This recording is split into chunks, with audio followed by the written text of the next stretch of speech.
So welcome everyone to our Fashion Means Business Fashion Talk. We're joined today by Orsola de Castro, who's very kindly given up her time to talk to us about fashion revolution and the truth behind the fashion industry. So Orsola, thank you very much for joining us today. We really appreciate you giving up your time. I know how busy you are at the moment. You can perhaps expand on that a little bit later, but just really sort of by way of introduction, it'd just be really lovely if you could just introduce yourself, a little bit about yourself and you know, how have you got to where you've got to now? Yeah, waddling through rubbish, that would be the answer.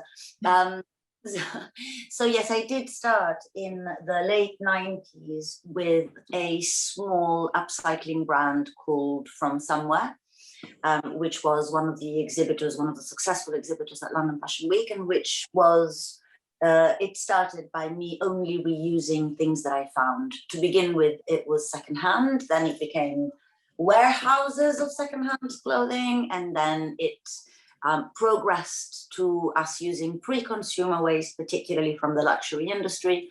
But in between 1997 and its demise in 2014, we worked with all the top boutiques in the world. We were on all the cool 90s celebrities and, you know, designed the upcycle collection for Topshop, or Topshop Reclaim to Wear, for Robert Di Capa, which was sportswear, for Jigsaw, for Task, you name it, we tried it.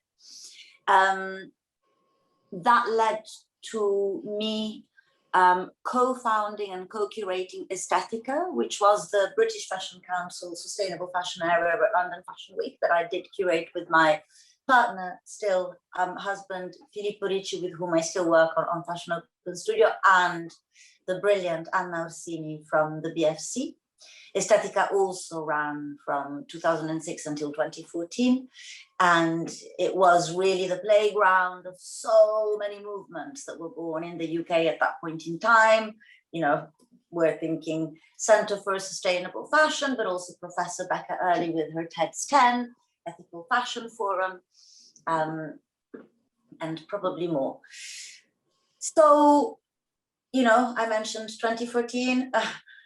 In 2013, the Rana Plaza building collapse in Bangladesh, killing 1,138 people and injuring over 2,500. And that was the start of fashion revolution, which it took over my life from 2013 onwards and became really the focus of my campaigning and my work.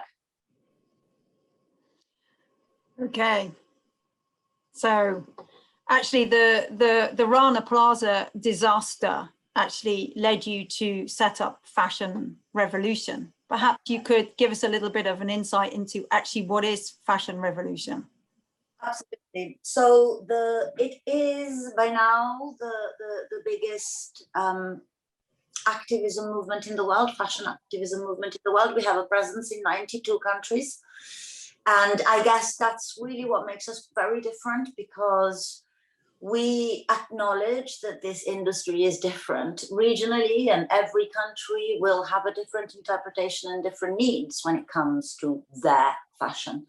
And so Fashion Revolution has this incredible opportunity to be the voices of our country coordinators in 92 countries. So an incredible opportunity to really hear it from the ground up.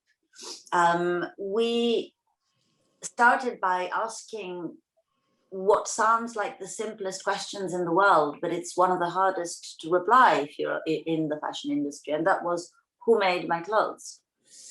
The reality is that we knew very well the brands would have found it impossible to reply to this, because we knew how difficult it had been for the majority of brands that were producing in Rana Plaza to actually put their hands up and say, I was there. They didn't know.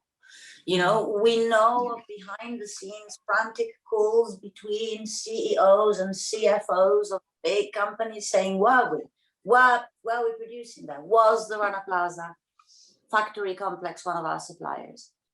And only a few who had a modicum of transparency at the time could actually say, yeah, we were working there.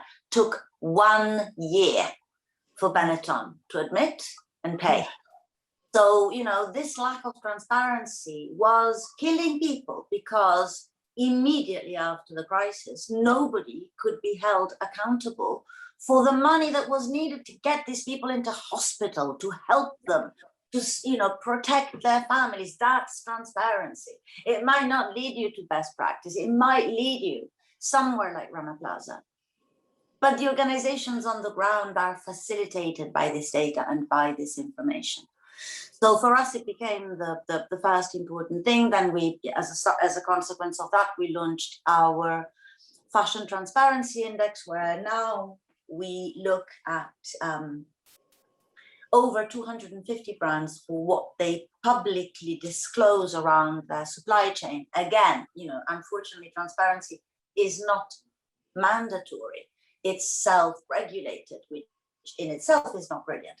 But it is a step, it is a giant step, especially considering at which point we were in the industry before starting to analyze this data and actually committing to publishing this data. So Fashion Revolution sort of stands for kind of 3 kind of key changes, of which cultural change, industry change and policy change. Could you perhaps expand a little bit on what those pillars actually mean?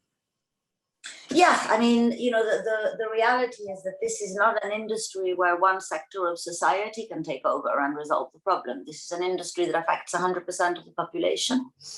It is an industry that affects so many other industries in its supply chain, literally from agriculture to communication. And it is an industry that has a profound effect on both people and nature. Now, this profound effect can be a negative profound effect that comes from the exploitation of being a supply chain worker, for instance. But the profound effect is in our culture. The profound effect is in our heritage. The profound effect, therefore, is also in our future. It embodies so much of what we are. And not understanding this history, not understanding in particular the history of fashion industrialization and how its business has an incredible effect on the soil and the soul of people, is not considering it as a whole. So, you know, we look at different pillars because we know that there are different solutions. Fashion is also profoundly individualistic. So it really is not one size fits all. And, you know, the business models that we've been somehow celebrating and, okay, let's put it this way, accepting are business models that are very, very wrong within our modern culture. So effectively, we're talking about fashion as innately about innovation, you know, the latest trend, the coolest thing. But ultimately, the system that governs this industry is as old and as male as the oldest male. So unfashionable, so uncool, so utterly, potentially also dangerous. We need to somehow unite the cool factor, the persuasivity of fashion, the fact that fashion may make you change the way that you think simply because you identify with a tear on a punk jacket. We need to align it with the business of the future, and the business of the future is really different to the business of the past because we as humans evolve. And right now, our very evolution is at stake. Right now, we have us, people, citizens, customers of brands. Right now, we have an opportunity to really rise up and say, no, no, no, no, not in my name, change. But brands have an obligation to do so because brands work for us. So if we as customers, as citizens, actually join hands and decide which are the resounding questions that we need answered, and what are the resounding solutions in order for us to be satisfied with those answers, to believe them to be verifiable and comparable, then we've got a pretty hefty chance of making this industry a leader. If we leave it be, then we haven't had a pretty hefty chance of surviving whatsoever, because it's an incredibly powerful industry that needs to be curbed and slowed down and bettered. It's really interesting what you say there, because at the Fashion Business School, you know, we teach that the customer is central to a business, that, you know, if you don't know who your customer is, and if you don't deliver on what your customer needs and wants, then your business is not a successful model. So I would say that 99% of these models are successful. And I would also like to want to talk about language, because right now, 95% of what we're being sold is unsustainable. So how come we're still calling it fashion and sustainable fashion? Why do I wear sustainable fashion? I don't. I wear fashion. I just refuse to buy unsustainable fashion. Or if I do buy unsustainable fashion, I sustainably buy it by keeping and mending it and so on and so forth. But, you know, the truth is that, you know, we can be kind with brands and say, yeah, you know, it's very difficult for them, poor things, because, you know, every time they try to greenwash, every time they try to do something right, then people will strangely notice all the things that they've done wrong for the past 30 years. How weird. I wonder why that is. But the reality is that we have been consistently lied to for a long time. So one, this industry designed itself to be opaque. The fashion industry did not move to producing countries to do good, to give these people jobs. The fashion industries moved to the producing countries, let's say starting with China, India, Bangladesh. It moved there because it knew that it was deregulated. While in Europe, we were regulating against how much we could pollute, how much we had to pay our workers. So the industry moved there to cover its tracks, to make more money. And we were not ever explicitly told at the time quite how exploitative they were going to be, both when it comes to nature and people. But I'm going to bring it to here and to now and to you and you shopping. And so we are in the middle of a climate emergency, the biggest crisis probably that we have faced since the last, 100-year wars that were killing everyone. And yet we are lied to, because at this point in time, we are not given an opportunity to actually interact sustainably with the things that we buy, by the brands we buy them from. So if you think about sustainability right now, you'd think that it is entirely on how much you're willing to spend. Oh, but you need to buy something a little bit more expensive because that will last much longer. Crap. Oh, but truth is that you have to buy less and buy better. Well, yeah, to a point. But the truth is that the onus on making fashion sustainable is the brands. We need mandatory transparency and regulation, because we as customers have a right to know how to interact with these clothing so that we don't poison ourselves and our communities. This is what it's done for food and for beauty and for pharmaceutical. It's the same. What do you do if you're not vegan, you buy a piece of chicken? Check the sell-by date. Check if it's been pumped with antibiotics. Check if it contains E numbers, or can you do that verifiedly and honestly with your clothes? No, you can't. And guess what? Our clothes contain toxic substances that are very often banned where we live, but not in the country of origin. what is the country of origin? Can you trust the country of origin? No, you can't, because very often something is hand finished in Italy, but like literally one button, and everything else is actually made somewhere else. And before that, another somewhere else. And before that, another somewhere else altogether. So we are not given the opportunity to make the right decisions when we buy. But above all, we are negated the opportunity to do right by that product and treat it as it should be treated.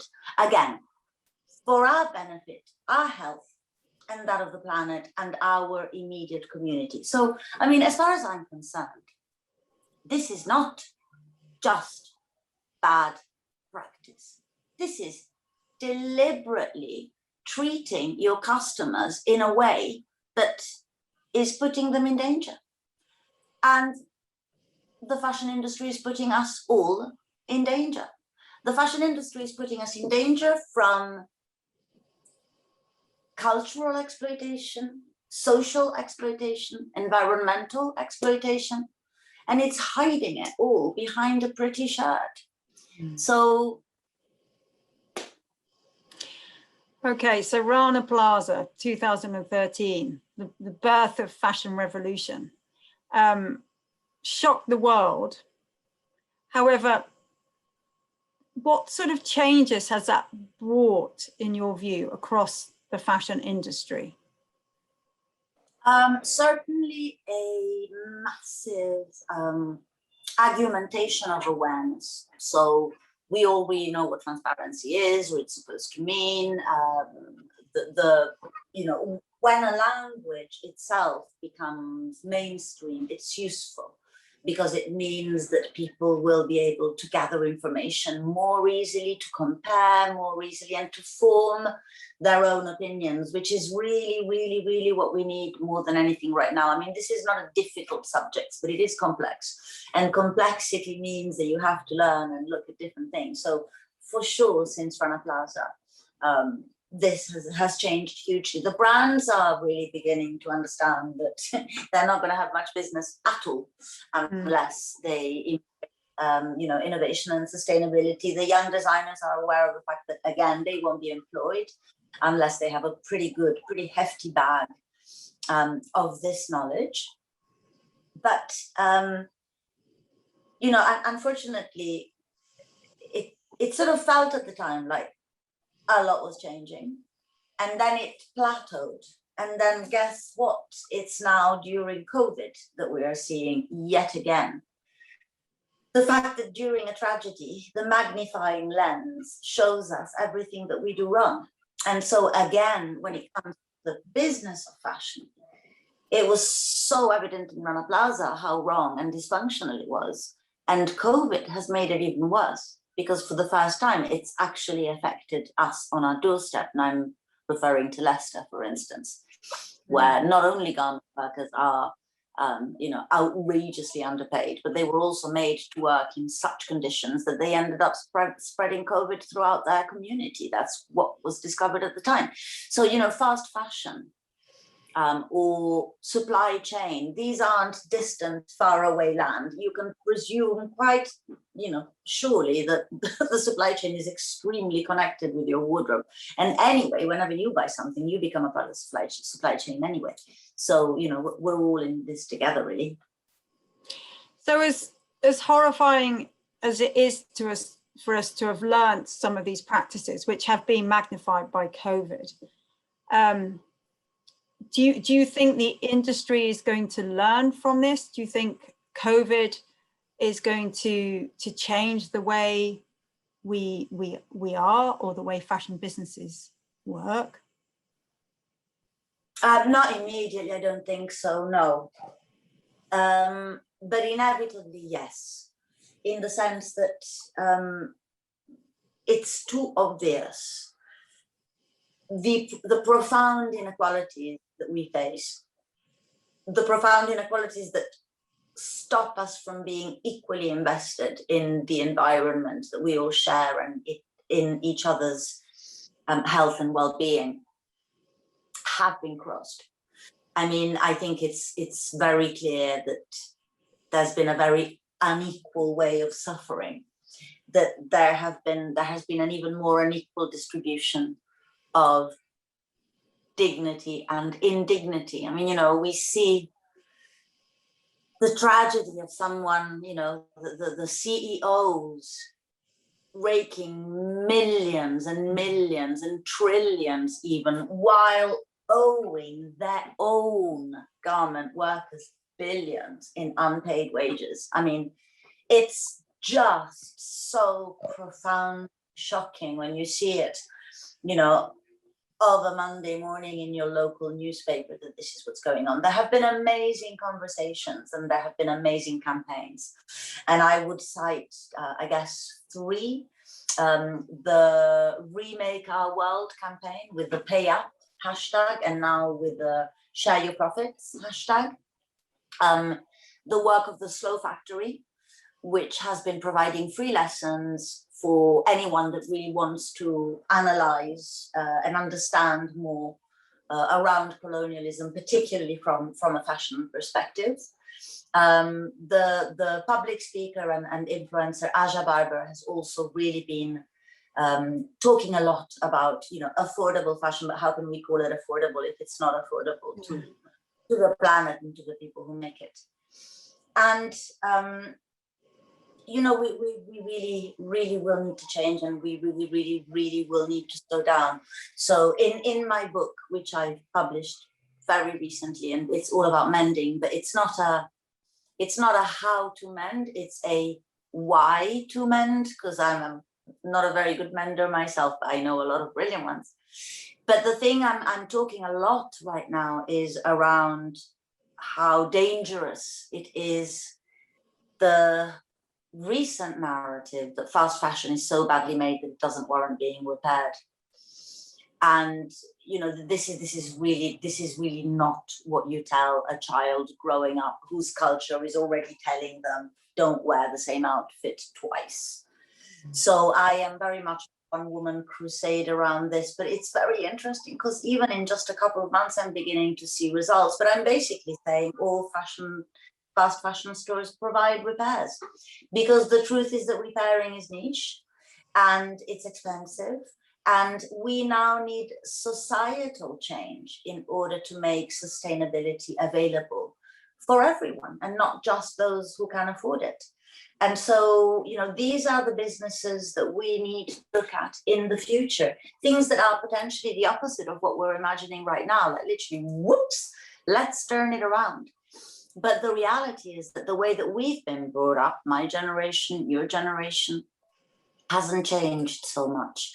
And it's still that something like, you know, about 40, 45, something like that, brands control over 90% of the market. And again, never really trust me with numbers nor statistics. Not with numbers because I'm bad at counting, but statistics, because, you know, statistics oscillate. That's the whole point of statistics, is that they're not, you know, fixed. When new research comes up, then the statistic is likely to change. So I am always a little bit approximate, but it is true, you know. Have you ever been on a high street in Milan or in London or Mumbai? Spot the difference. And this is what we're seeing. We're seeing an oligopoly of brands that are ginormous, that can hardly apply any changes because of how ginormous they are. They will say, because we're so ginormous, once we will be applying changes, then everything will be resolved. But I would beg to differ. I would say anything that ginormous cannot possibly operate sustainably, because what is sustainable at the end of the day is not growth, it's replication, it's not excess, it's prosperity, it's not, you know, the top, it's abundance. These are words that we don't use when we describe our capitalistic system. It's just more. That's the only word that we understand when it comes to business, more.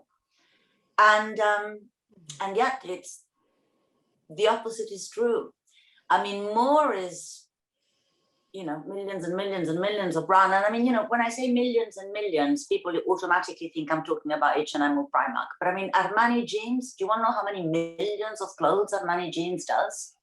The luxury, what about the premium, the Michael Kors of this world? I mean, where that they ain't slow. And so the concept of really looking at the alternative and for the big mainstream just to shove to the side for a while and let the real alternative shine. And this is why I'm so keen to talk to students that are doing business or that will be thinking about fashion business. Because, I mean, big is not in. It doesn't work. It invades small, regional, mindful of each other's cultures. That's what we want to see. So the West has patronized the world with our own systems. Historically, blah, blah, blah. Fashion industry follows precisely the same routes as imperialism, colonialism, exploitation, cotton, picked by enslaved people in the American South, processed in Victorian sweatshops, sold and distributed via the East India Company. We need to create different models. Yeah, it's refreshing to hear what you're saying. My background is working in the industry as a buyer. And every 6 months we would do our buy plan, and it was like, well, we need to grow sales 5%, and growing sales 5% meant making 5% more stock. But actually, there's many other ways that we can grow the profitability of a business without having to produce more. Because often, well, I mean, the point is, right. I've been in the factories. I did a collection for a couple of years. It was ourselves and another upcycling brand called Good One. And we did a collection with Tesco, believe it or not, using all of their obsolescences in Sri Lanka. This was in 2010, the first kind of reproducible online collection made entirely with obsolescences. It's a big thing in 2010. And I went around with Tesco, and they were literally changing factory to get something cheaper by 2 pence, or changing countries to get something cheaper by 3. And the reality is that what amazed me the most, and this is something I have seen in every factory that I have visited, and I visited several, I've been very lucky always to be shown the higher end. I've probably been in one sweatshop in my life. But what is relentless and the same everywhere is that in most of these organizations, supply chain workers are paid by the piece and not by the hour. Need I say more? If you're paid by the piece, how concentrated are you going to be when you make that piece? You're going to go as fast as you can. And therefore, you're going to be making mistakes. And therefore, you're not going to bother with anything to do with sophistication of a stitch. Or, look, long. These are not just things that would make our clothes more valuable. It would make their lives more valuable. Imagine you could be a garment worker all your life in Bangladesh. You could have been taught assembly, disassembly, taking things apart and putting things back together. You could be paid by the hour and a living wage. Imagine what kind of clothes we'd be talking about. Imagine what kind of an economy we'd be talking about. Because if that's been your life, like it was in Italy, when we had the Made in Italy, when the business moved to Italy, they moved to Italy not because we were pretty. They moved to Italy because we were cheap. And we made an entire culture out of it. So imagine the life of this garment worker in Bangladesh who's been taught something, who's been paid for a job well done and not for a job quickly done, and who would leave a 20-year career in a factory with a really decent skill. She could start her own business, mending clothes for her community, making, occasion wear. We would have enriched her life. Right now, we stump them. So we often read in the press that, you know, it's a challenge for some of these businesses to be transparent. You know, we learn about the complexities of a supply chain, and actually, you know, often businesses only knowing who their first tier workers are or first tier factories are or stakeholders, but then not knowing anything about their second or third tier. Yeah. But at the same time, we also read about blockchain. So how effective is blockchain in actually, sort of improving the transparency of the industry, in your view? I'm sure that it is technologically extremely effective, but nevertheless, it's self-declared. And, you know, self-declared, you cannot validate, you cannot compare. So it's a really interesting technology. I'm super interested in it myself, but not on its own. It needs to be attached with a form of, we know that the majority of audits are organized by the brand. But, you know, again, we're talking business here. Yeah, we're talking business of the future. What's the problem? The problem is that the people at the top don't give a shit to be encountering the people at the bottom, you know, because transparency is expensive. Yes, transparency is expensive. It means you need to put in place a system that wasn't there before. You wanted the gigantic industry. You wanted to be able to exploit people and nature. Okay, give back time. You know, I talk about the modern give back scheme as it being the mending in store that, H&M, Zara, you know, bring me something back and I'll give you a voucher to buy something new. I was talking that fashion is unfashionable. That's just you. That's not a give back scheme. Ignore that give back scheme. Anybody offers you that give back scheme, you have my permission to vomit in their face. But, you know, apologies, but it makes me quite angry. The give back scheme is I give you something that you didn't make well enough. You repair it for a very decent amount of money and I take it back. That's a give back scheme as far as I'm concerned. But the reality is that, you know, brands are not investing sufficiently. Even though they're investing a lot, the bigger a brand is, the harder is going to be for them to engage. And unfortunately, until the business regulation change, until we understand that there needs to be a more equal redistribution of profits in those supply chain lines, because we know that luxury doesn't necessarily pay its worker any more than the high street, then, you know, we can predict with ease what brands will and what brands won't do. So it is about returning a system to a new state to a certain extent with a very different morals. I've written a piece for CNN which went a little viral, this phrase, but I did write that there is one innovation that doesn't require technology that we've not ever used, which is treating each other as equal. And, you know, I mean that in the workspace, we are equal.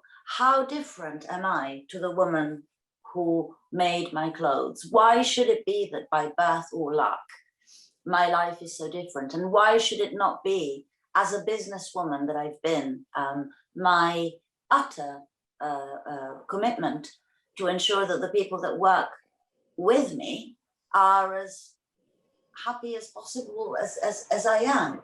And I don't understand that we can have an industry that doesn't profoundly measure the well-being of workers and nature. And I think that more and more people are also not understanding. Why? Because they are realizing that it is this lack of understanding that has got us where we are now. And right now we are at danger point, and we need to think really outside the box, because it's not going to be a rehash of what we've done. Yeah. It's going to be a real change at the core. So are there any businesses or brands that perhaps our students, attendees could perhaps look at that, in your view, are potentially, you know, making headway and making a change?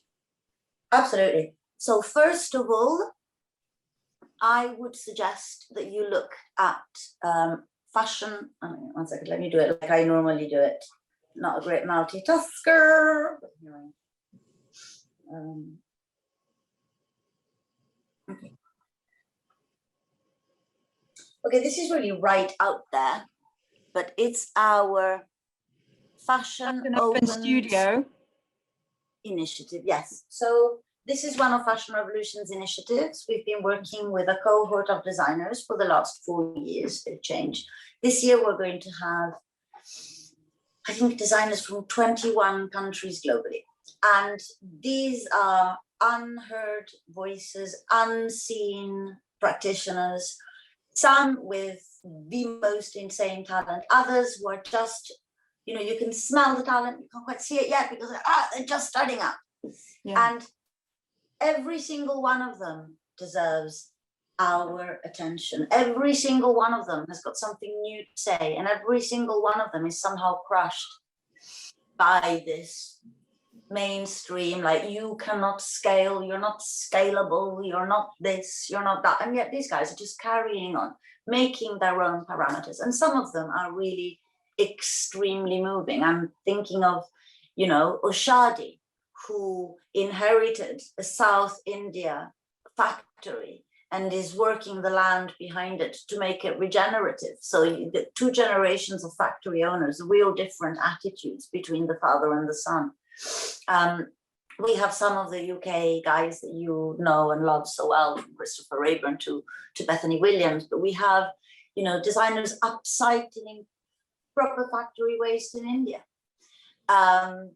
which, you know, imagine there's a whole bunch of brilliant upcyclists in India. I mean, that will change the panorama there, because it's super hot. You know, we were in Grazia, India last week, in, you know, talking about upcycling in India, and so yeah, have a look at them. But I don't have such a huge thing for the big brands, but I do work so much with the emerging that I want you to put all your focus and all your attention on them. And actually, it's great homework, because easy to analyze a business that to a certain extent is emulating the type of business story that we've seen so far.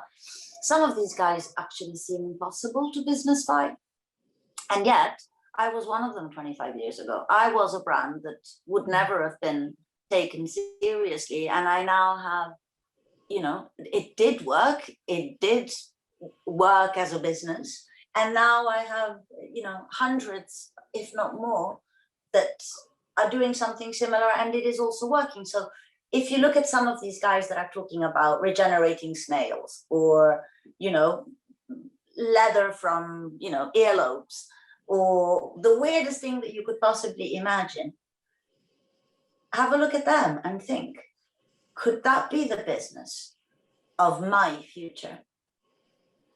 So it's about being respectful of each other, and it's about having an open mind, because some of these business ideas may sound a little bit like in, I mean, 1997, when you were upcycling, I mean, you were a pioneer. I mean, many people are upcycling nowadays, but back in 1997, you know, I'm sure you were probably unique in what you were doing. So in the way that we did it, for sure. But I tell you what was unique is that no one noticed.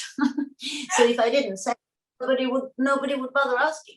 So in a way, it's like, oh, okay, fine. I was doing it for completely different reasons. I did it because I couldn't afford the kind of beautiful materials I wanted and the beautiful quality of seamstresses I wanted. Had to make a cut somewhere. So I thought, wait, okay, rubbish fabrics, but beautiful rubbish. But I'm saying that something else, you know, sometimes what is successful today, and we deem it successful today, was only successful because somebody else failed before it.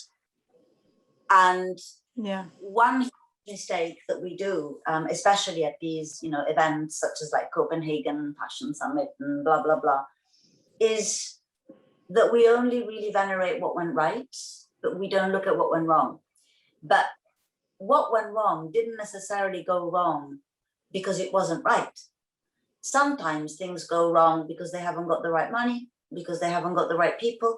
There's never, you know, the car crash failure. Well, of course there is, But in my experience, I've seen brilliant people that never made a penny, but who deserved accolades and glory. They didn't want to. It didn't work.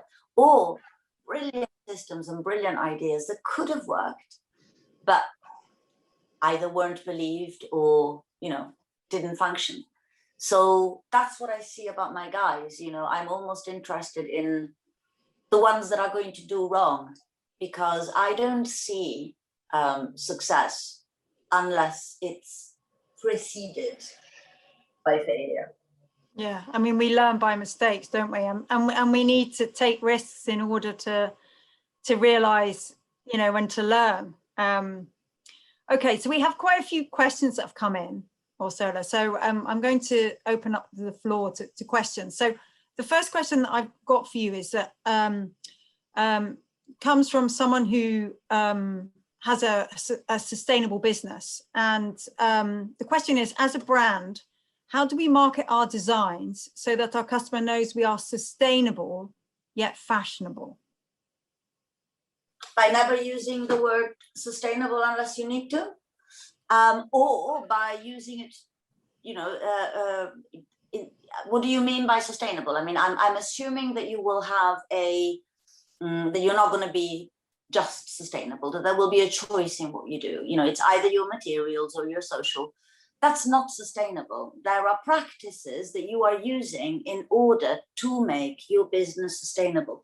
That's what you need to describe, the practice before the end goal.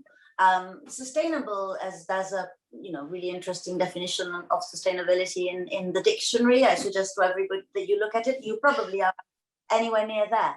So you don't need to use that word. You need to describe the processes, the people, and what makes your brand unique.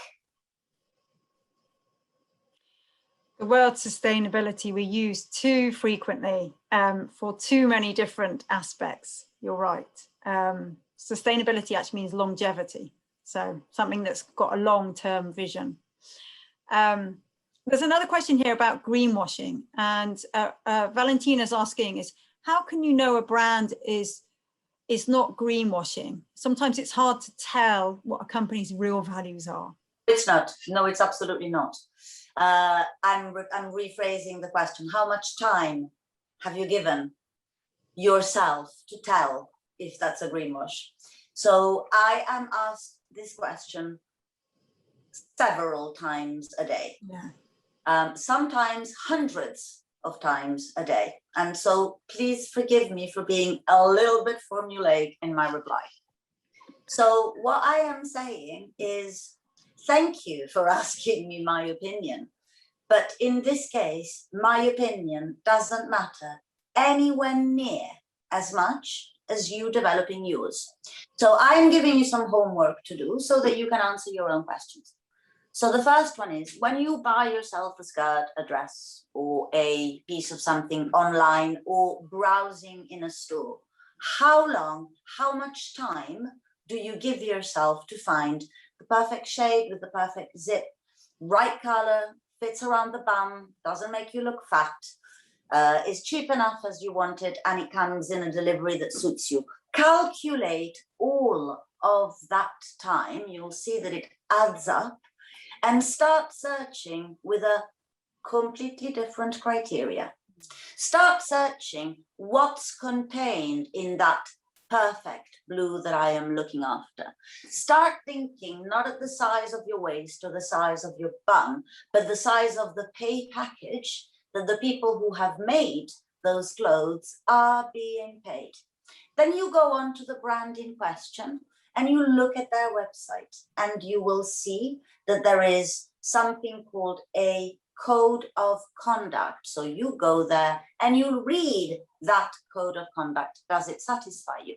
Then whatever it is that that brand was claiming, if it is of interest to you, you look at what they claim and you compare with other brands. What are they doing? Or with themselves. Okay, it'll take time because it's a different type of shopping to the one that you now have become so used to doing. But just as you learn to shop effectively for a pair of shoes or a pair of jeans, you're going to be able to shop effectively to dismantle or to accept a greenwash. Everybody greenwashes right now, because when it comes to putting right 200 to 300 years of social and environmental exploitation, nobody is doing it right. But with the right time and the right search and the conviction that your interest is your entry point towards a journey of continuous change, because it's not like if you dismantle the H&M greenwash, then you're going to be happy forever. Then you're going to tackle the other one. And that's all that I can say. It is entirely up to you guys to understand, first of all, your instinct. You know, what I consider a greenwash is probably very different to you. You know, my point of entry is definitely very different to you. So it's in your hands to do so. Then you come to someone like me, and then we can have a conversation about it. But you've already got an opinion, and then we might agree or differ. So just a question here on the Modern Slavery Act. So we have the Modern Slavery Act, but there's been a lot of debate and deliberation on whether actually it does much. In your view, is the Modern Slavery Act enough? And if not, what should be done to try and prevent some of these unethical behaviours? Well, I mean, obviously it isn't enough, although I'm a massive fan of the people who started it, and I believe that it was absolutely revolutionary starting point. But again, we go back to this thing that it is self-declared. You know, you need to say whether you have, but at least in this case, you have to do the due diligence as a company to actually check whether there may or may be modern day slavery in your supply chain. It's just this thing, you know, it's deregulated. This ought to be all mandatory. You know, in the EU, and unfortunately we're no longer there, but, you know, they are looking at more due diligence. They are looking at this law, which is the right to repair.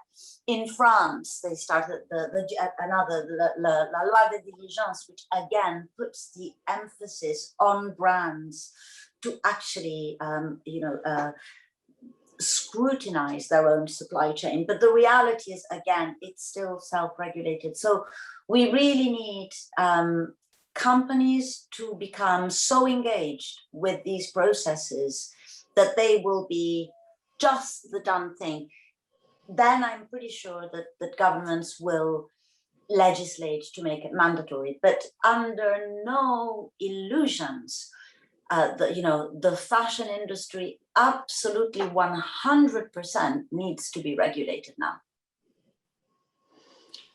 Yeah, and it almost sounds as though we need to have a regulation that spans the globe, rather than sort of all these many different regulations that we find exist across the industry.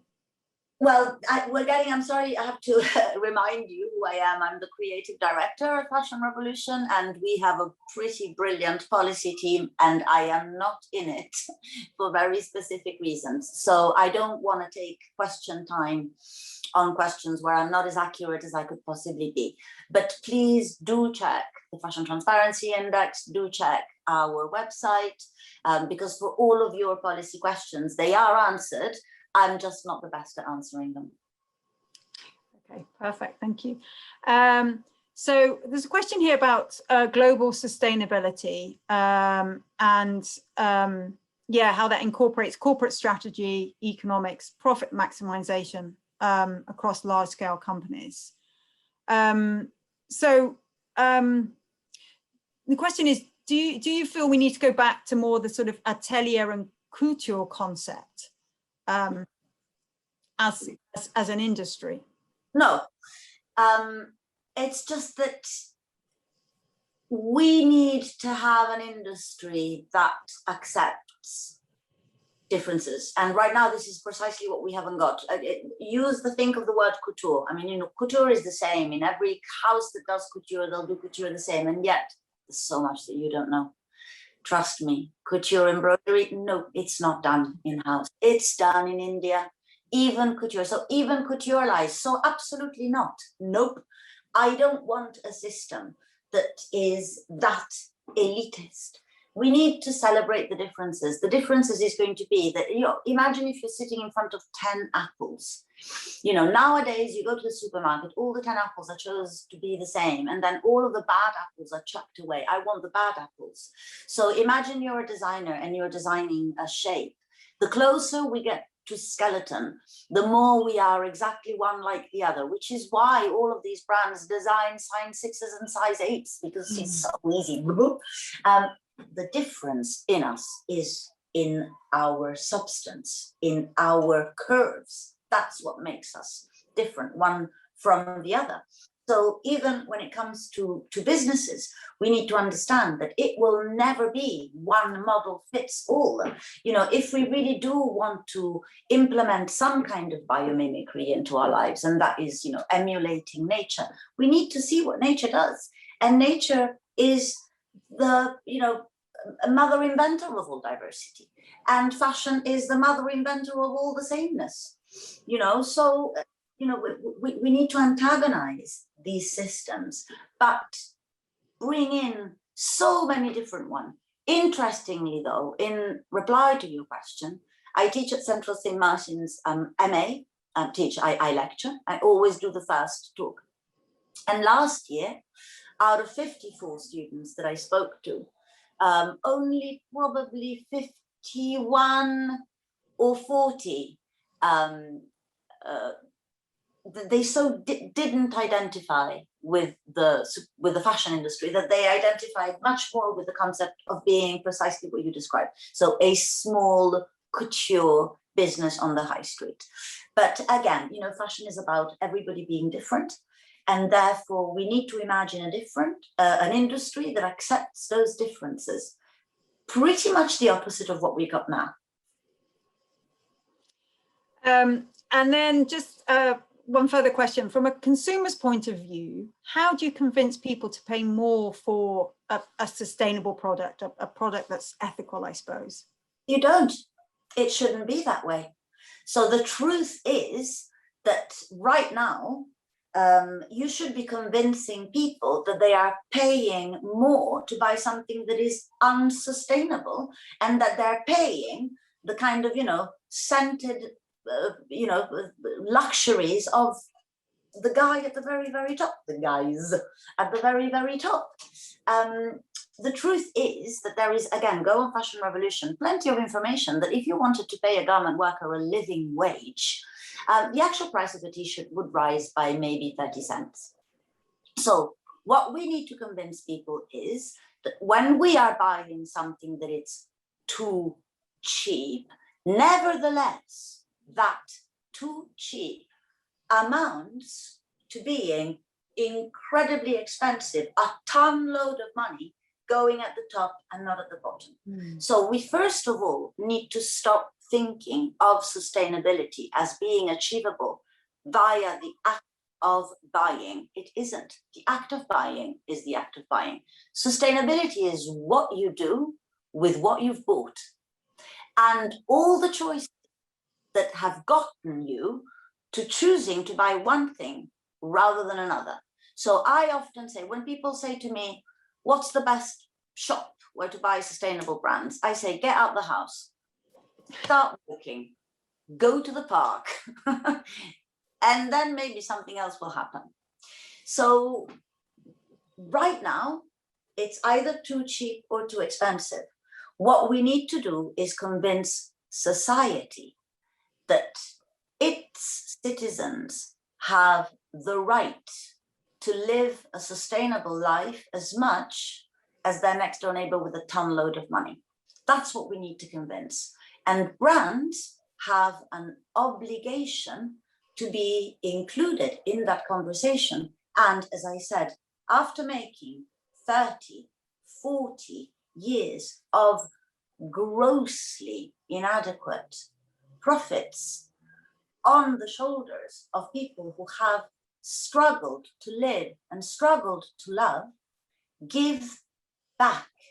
So in my ideal future, when you guys are out of school and you start the businesses, this is what will happen. What will happen is that you will say, yep, this is a solid business. This is a business that will make money. This is a business that will support huge amounts of people and their family. Then you will look at the distribution of those profits and you will make them more equal. It's not that complicated at the end of the day if one enters it and removes one word: greed. Yeah. So Orsola, very nice sort of concluding statement. Just before I say farewell, a couple of questions about your recently published book, Loved Clothes Last. Could you just share a little bit of information about that? And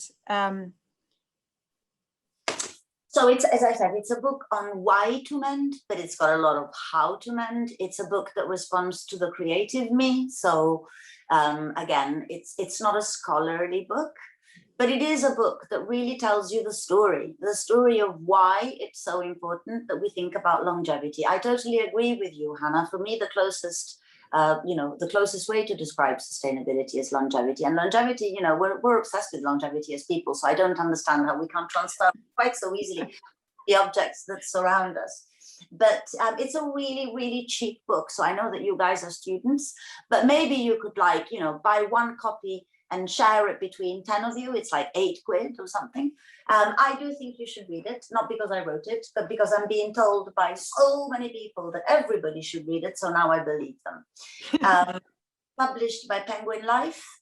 And it's, as I said, I can read you the chapters so you would understand what I am talking about. So the first chapter is called Mending is a State of Mind. The second chapter is called Rewind, Relearn and Resist. The third chapter is called Look Back to Move Forward. The chapter 4 is called Why Care. Then the next chapter, which is chapter 5, is Fabrics of Our Lives. Then there's a chapter on denim and how ridiculous distressed denim is. Then there's a chapter of My Trash. Anyone interested in upcycling and in the best upcycling, that's it. Tech before you buy. Transparency is trending, and All Together Now. So it covers those areas. And if you do read it, if you do buy one copy and share it amongst yourself, do let me know what you thought of it. Brilliant. Well, thank you very much, Orsola. I really appreciate you giving up your time today. And I know the students do as well. Few really positive comments in the chat and thanking you for your time today. So thank you so much. A pleasure being here. Really appreciate it. Go forth and change the world. Thank you so much. Take care. Bye-bye.